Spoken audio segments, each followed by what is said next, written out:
Hello and welcome, Christina here. We've got some boredom-busting sketchbook ideas on the schedule today. Thanks to Arrtx, who kindly sent me this 60 acrylic marker set. I'll be using them in my sketchbook. You can use whatever materials you like. I'm super excited because these are brush acrylic markers and I've never used them before. I'm calling this first exercise Doodle Mushrooms.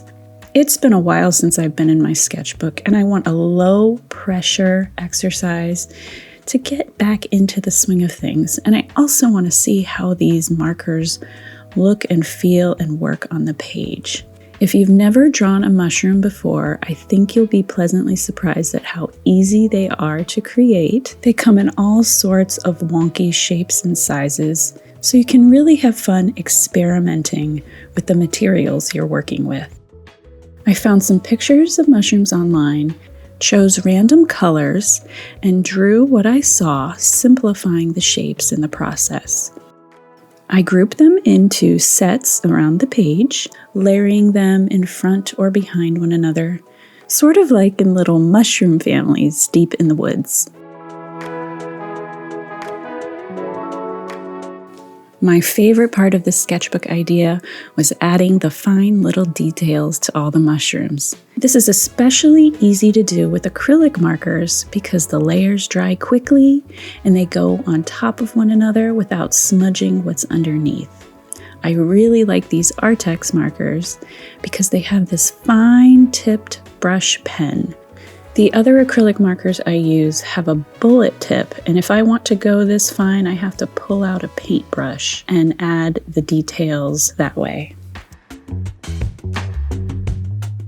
If you're looking to create biologically accurate mushrooms, this exercise may not be for you. We're just having fun painting odd shapes and making them look slightly like mushrooms, but really trusting our intuition and adding details where we want and choosing colors that really fit our mood at the moment. To make this page really fun and exciting, I decided to vary up the sizes of the mushrooms and the directions that you're looking at them. Don't forget to look under the mushrooms and from above. Make some really tiny ones or ones that are far away, and just litter the page with lots of mushroom goodness.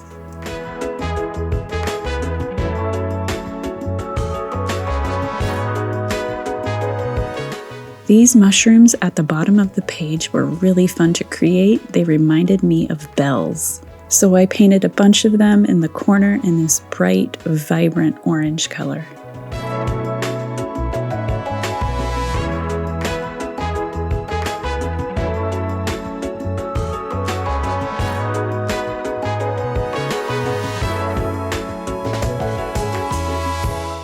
There are probably some of you who are mushroom experts.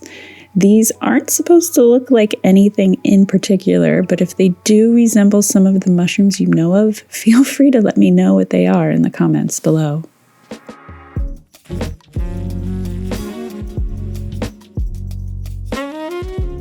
Also, I have a little scavenger hunt for you. In one of the next 3 exercises, a face appears on my sketchbook page. It is definitely not intentional. I am not doing any people drawings here, but if you can find it, let me know, and I'll let you know if you're correct.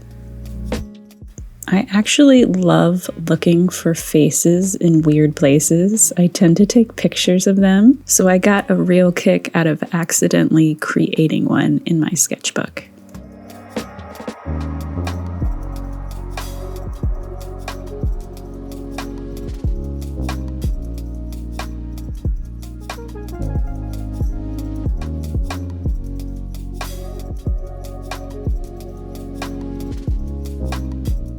We are done. I hope you had fun with this page. I know I did. It really got me in the mood to create again, and that was definitely the goal. For this next page, I'm using washi tape to divide it into sections, and my goal here is to use only 4 colors. So I chose 4 that I thought would look good together, sort of at random, sort of not. And I'm going to draw a simple flower at the top. You don't need to draw a flower, you can draw whatever you want. The goal is simply to use 4 colors in different ways across the page. I think sometimes I can get into a bit of a color rut. I like to choose colors that I normally wouldn't because, of course, your sketchbook is a place to experiment and find new things that you love. If you're not confident in drawing flowers, you can create the one I'm making here exactly. And that brings me to a little conversation on copying. I think a sketchbook is the place to copy, as long as your sketchbook is a place for you and you alone. It is a place where you are learning, a place to grow, experiment, and try new techniques. The only problem I would have personally is if you made your own sketchbook video with these exact same sketchbook ideas and passed it off as your own. There's a fuzzy gray area where you try someone else's sketchbook idea and create something really, truly wonderful that you'd like to show to the world and possibly even sell. And I think that's where you need to really consider contacting the person who showed you what to make and asking them if it's okay for you to sell it on your own. I think it's our responsibility as artists to respect other artists' ideas and intellectual rights. I know this can kind of be a touchy subject, so let me know what you think in the comments below. I suppose this flower actually ended up being 5 colors because I added white to it. I know white is not technically a color, but when I started filling in the background, I really loved the white outline of the flower. So I went ahead and added it back in with marker. It was a happy accident for sure. In this bottom left-hand corner, I'm drawing tree shapes. I'm planning on creating a forest with all 4 of my colors. Looking back, what I should have done was start with the lightest color first. You'll see what happens in a moment. Over in this other corner, I'm keeping it super simple with a heart that changes color. One of the reasons I split this page into 3 sections was to see how the colors interact with each other in different ways.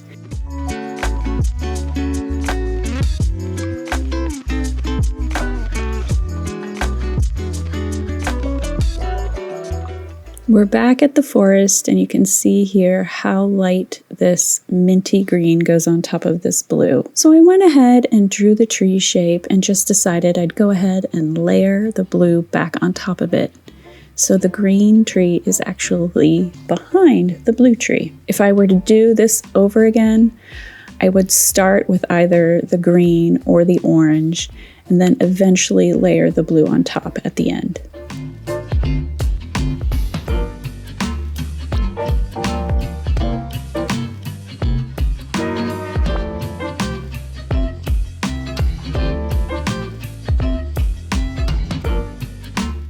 You can see that this heart really is nothing fancy, but I am really a doodler at heart, and I enjoyed it quite a bit. You don't have to be fancy in your sketchbook.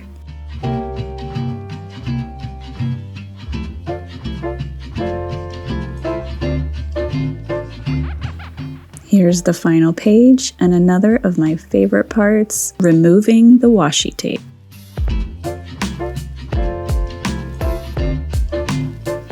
The sketchbook pages I use with washi tape always look really polished and finished because of the nice clean white border around the art.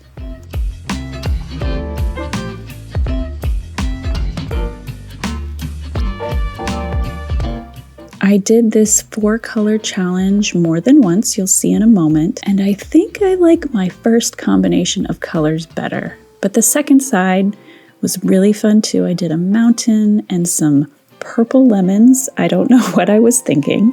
I'd love to hear how yours turned out in the comments below. This ended up being my favorite sketchbook idea of the bunch. We're starting with different colored squares running up the page. And it is important to start at the bottom this time because we're making a cityscape. When it's finished, this page looks really complicated and time-intensive, but when you break it down into its smaller parts, it's really just a bunch of squares and lines, and it's up to you how simple or detailed you'd like it to be. It was really nice using this set of Arrtx markers for this sketchbook idea because there's a wide variety of colors. I had no trouble finding a darker shade of each of the lighter shades I used, which was really helpful because I gave these buildings a bit of a 3D effect you'll see in a moment. As I moved up the page, I placed each square behind another square in a different area, so it looked like a vibrant cityscape when I finished.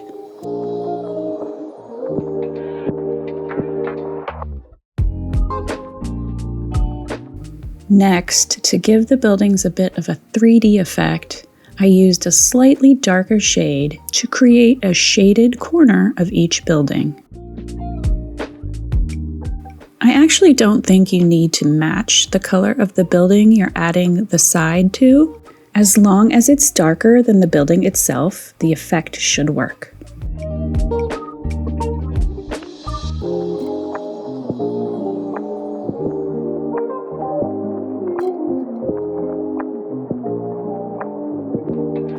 For the windows, again, I chose a shade darker than the building itself and created different shapes on different buildings. If you're worried about your lines being straight, you can use a ruler, but I personally really like the hand-drawn look, so my windows are definitely not perfect squares or rectangles or circles. If it helps, you can also rotate the page as much as you want. I know my hand is more steady when I move my marker in certain specific directions, so you'll see me rotating my sketchbook when I need to.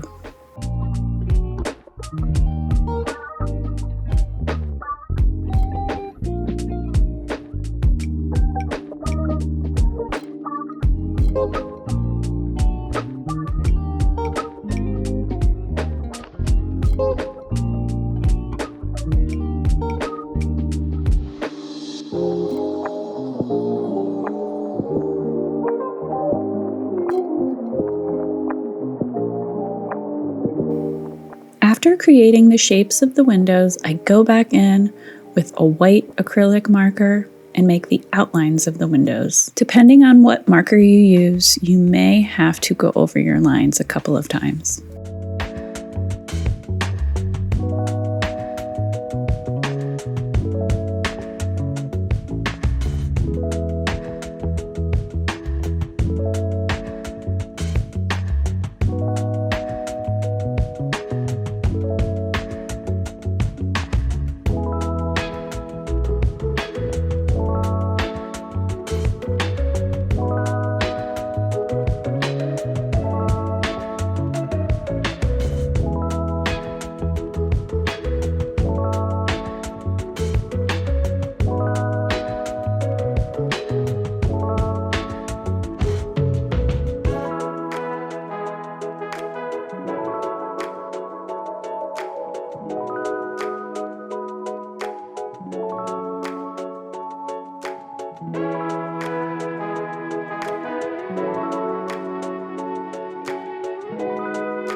You could really add so much more to this page if you wanted to, like patterns on the buildings, or people on the rooftops, or patio furniture and railings, or items in the windows.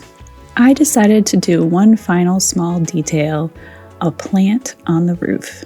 If you don't have acrylic markers with a very fine tip, I think this would also look great with just a black fine liner pen.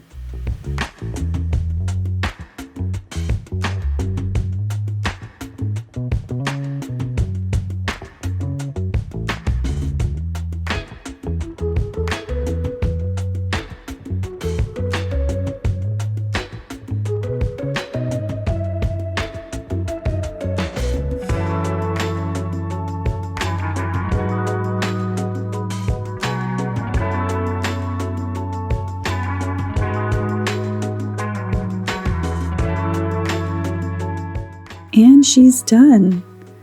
I'm actually really looking forward to doing this page again. I hope you enjoyed it too.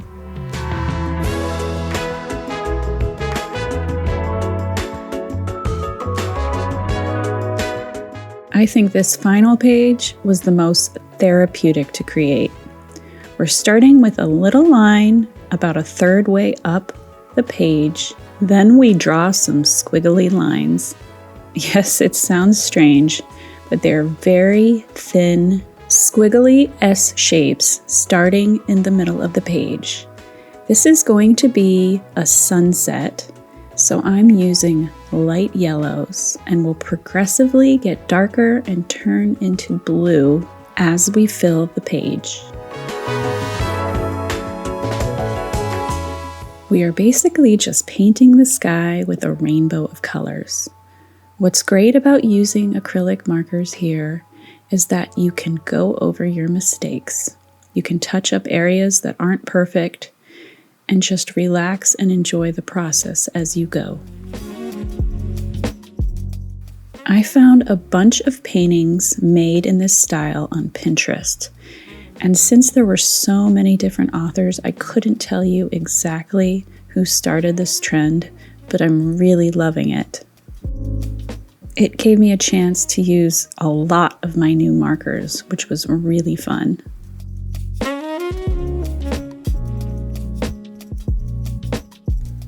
I'm considering this the most therapeutic page of the bunch because I felt myself zoning out and just enjoying making the S shapes up the page.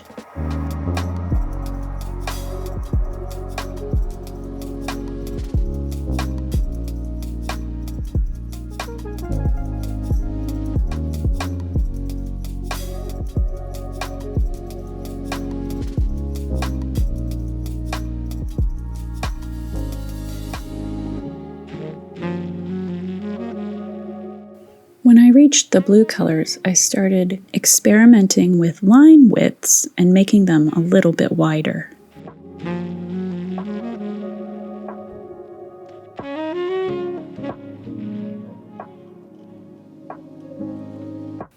It also helped to turn the page to get into the little crevices of the spine a bit easier.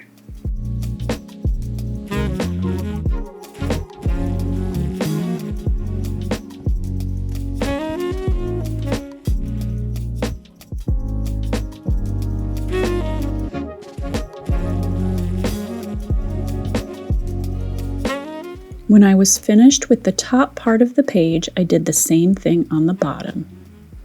After that, I added a black line to separate the sky from the water. Next, I'm simply scribbling in some silhouettes of bushes and trees between the two sections of the page. I'm trying to make them look as similar as possible since it is a reflection. And I'm going in with little dashes and squiggles for the trees. I love how the black silhouettes really make the sky pop.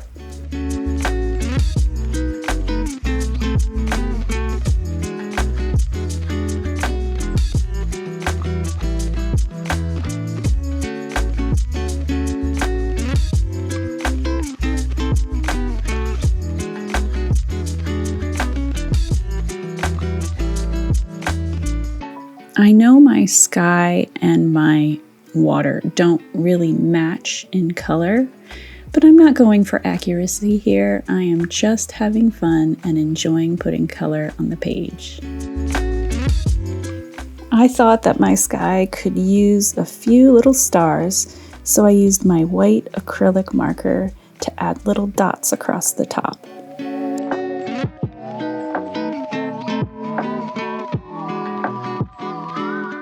All done. This wasn't the quickest page to create, but it was by far the most relaxing and the most vibrant. As always, thank you for joining me. I hope you had fun creating today. And a special thank you to Arrtx for sending me these beautiful acrylic markers. If you'd like some for yourself, you can find them at the links down below.